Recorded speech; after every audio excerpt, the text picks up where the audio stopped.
Welcome back. Now, we look at commercial arithmetic 2, and specifically we discuss the concept of depreciation. Now, concept of depreciation is about assets. An asset is anything you own. You own a pair of shoes, you own your uniform, you own your pen, your mathematical set. Those are your assets, right? Now, what happens to assets over time? Because you use them, they become old. They wear out. If you bought your mathematical set as shillings 250, and after one term, do you think you'd sell it for the same amount of money? Definitely no. Or in some cases, somebody may buy an old car and then repair it, give it new facelift by painting it and make it look even better, and then he goes out to sell it for much more. So assets can lose value or assets can gain value due to a number of factors. And so the value of an asset such as a car is equivalent to its price. You know, assets such as car, land, buildings, you know, their values are expressed in their prices. Suppose the price of a car is 4 million, then its price represents its value. The value of this car is 4 million. And I've said different factors can drive up or down the value of assets. Wear and tear is one such factor.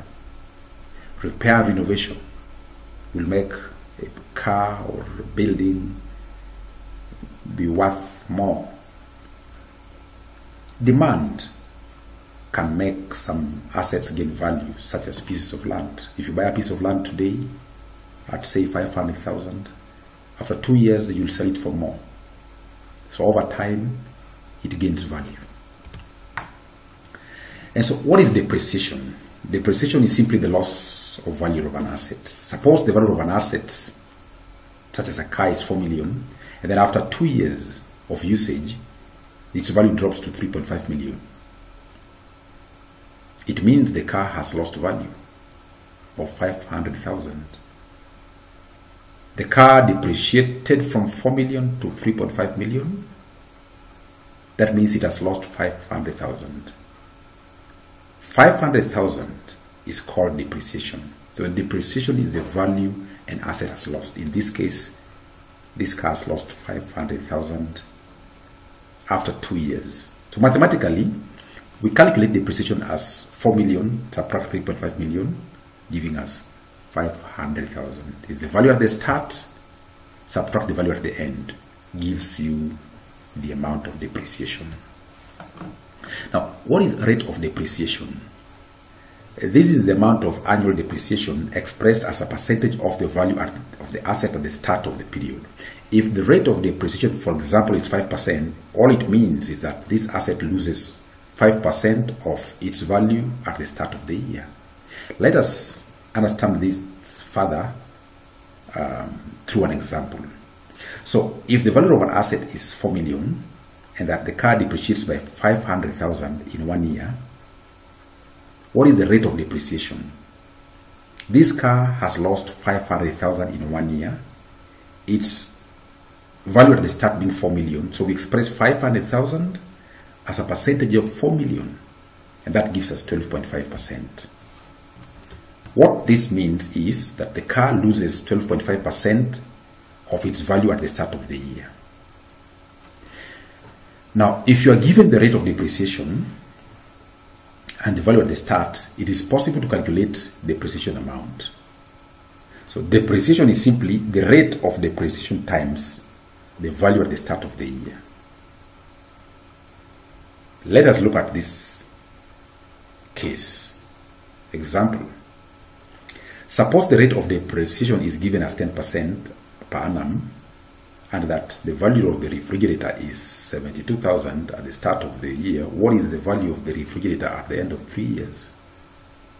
Remember, 10% per annum is the rate of depreciation, meaning this refrigerator loses 10% of its value at the start of every year.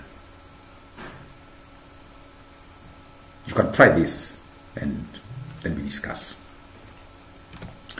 All right.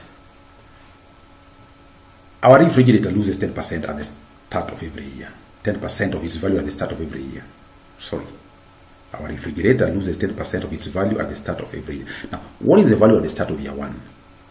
The value is 72,000. During year 1, it will lose 10% of 72,000, and that is 7,200, meaning at the end of year 1, the value will be 72,000 subtract 7,200, giving us 64,800 as the value at the end of year 1. When we begin year 2, the value of the refrigerator is 64,800, and again during year 2 it loses 10% of that. That is 10 over 100 times 64,800, giving us 6,480 is the value lost during year 2. So what is the value at the end of year 2? The value at the end of year 2 will be 64,800 subtract 6,480, giving us 58,320 as the value at the end of year 2.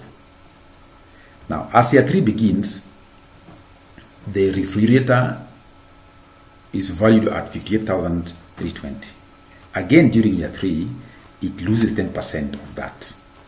So during year 3, it will lose 10%, that is 10 over 100 times 58,320, which is 5,832 is the value lost during year 3. So what is the value at the end of year 3? 58,320 subtract 5,832, that is giving us 52,488. So at the end of 3 years, this refrigerator will be valued at 52,488. Now, from this example, we can derive the depreciation formula. And suppose the value of an asset, the start of period, is P. Suppose at the start of the period, the value of an asset is P and the rate of depreciation is R%. That means it loses R% of P every year. I mean, of the value at the start of the year every year. What is the value of this asset at the end of 3 years? Year 1, starting value is P, depreciation is R% times P, which is P out of 100. So what is the value at the end of year 1? P subtract P out of 100. Realize P is common, so we have P into 1 minus R over 100. That is the value at the end of year 1. Right. Year 2, the value at the start of year 2 is P into 1 minus R over 100. Again, this asset loses R% of the value at the start, which is P R over 100 into 1 minus R over 100. So this is the value lost. So what is the value at the end of year 2? Value at the beginning, hope you can see, value at the beginning, which is P into 1 minus R over 100, subtract P R over 100 into 1 minus R over 100. So if you factorize, you get P into 1 minus R over 100 into 1 minus R over 100, and that can be contracted as P into 1 minus R over 100 all squared, is the value at the end of year 2. So as we begin year 3, this is the value at the start of the year. Depreciation is the value lost is R over 100 times that, and that gives us PR over 100 into 1 minus R over 100 squared. And so the value lost is the value at the start, subtract the value. The value at the end of year 3 is simply the value at the start of year 3, subtract the value lost. And we factorize, we have P into 1 minus R over 100 squared times 1 minus R over 100, that is contracted as P into 1 minus R over 100 power 3. So this is the value at the end of year 3. Now, when you look at the value at the end of year 1, the value at the end of year 2, and the value at the end of year 3, we can establish some trend. Look at the value at the end of year 1. Look at the value at the end of year 2, and the value at the end of year 3, and write down the formula for the value at the end of 4 years, the end of 5 years, at the end of 6 years, and of course at the end of n years. Try. Right.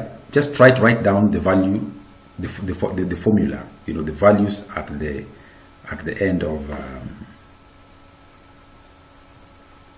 4 years, 5 years, and 6 years, and of course n years.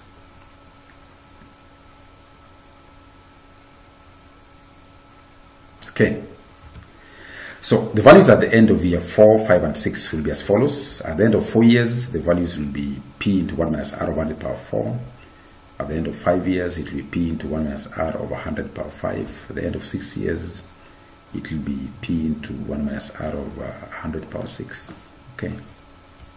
And so value at the end of n years will be a equals to p into 1 minus r over 100 power n. This is the depreciation formula. Okay, where a is the value at the end of n years, p is the value at the start of n years, and r is the rate of depreciation per year or per period, and n is the number of depreciation years or periods. And so we can try this example using the formula. The cost of a machine is Kenya shillings 60,000. If the machine depreciates at 8% per annum, find the value of the machine at the end of 5 years. We use this formula to work out this problem of this question. The cost of the machine is 60,000. If the machine depreciates at 8% per annum, find the value of the machine at the end of 5 years. Okay. Now, the formula for depreciation is A equals to P into 1 minus R over 100 power N. And value at the start, P is 60,000 into 1 minus R over 8 over 100, because 8 is the rate of depreciation per year, raised to the power 5. And that comes to 60,000 into 0.92 power 5. And the value at the end of 5 years will be 39,544.89. That is the value of the machine after 5 years. And you see, the depreciation formula makes it even much simpler, and you can get to the answer pretty fast. Okay. So we can attempt more problems on depreciation, and just to be confident that we can use the depreciation formula. Thank you for now.